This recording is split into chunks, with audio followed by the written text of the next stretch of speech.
Hi everybody, my name is Stefan Heller and my laboratory works on hair cell regeneration, and we use birds as well as mice as our model systems. Hair cells are pretty vulnerable cells.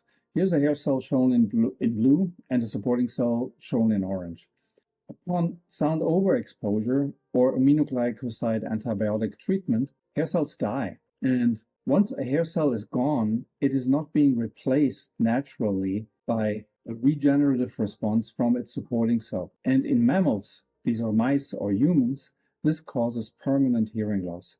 So efforts to restore this hair cell loss focus on supporting cells. And current strategies really try to reprogram supporting cells so they turn into a hair cell. But the problem there is that the supporting cell itself gets lost because there's no cell division, and the new hair cell very often does not mature correctly and does not function. In sharp contrast to this, birds and non-mammalian vertebrates like fish are completely capable of replacing lost hair cells. So when you kill a hair cell in birds with sound overexposure or aminoglycoside antibiotics, the neighboring supporting cell will get activated and it starts to divide.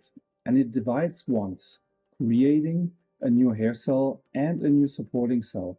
And this arrangement leads to the proper maturation of the new hair cell. And ultimately, the bird, after about 3 weeks, can hear again. Our lab now tries to learn as much as possible about all these different cell types. So we conduct a cross-species comparison of the differences and the commonalities between these cells. And we then use computational approaches to really define what are the differences and what are the commonalities between these cells, because in the long run, we want to explore these differences and these commonalities to reprogram supporting cells, but not in the way that it is currently being done, but rather by instigating cell division in the same way as birds divide and then divide asymmetrically, generating a new hair cell and a new supporting cell. So the work that we are doing has a lot to do with controlling cell cycle entry, which means that to get a cell to divide again, but to do this in a controlled fashion so it doesn't overshoot. We don't want to cause a cancer, right?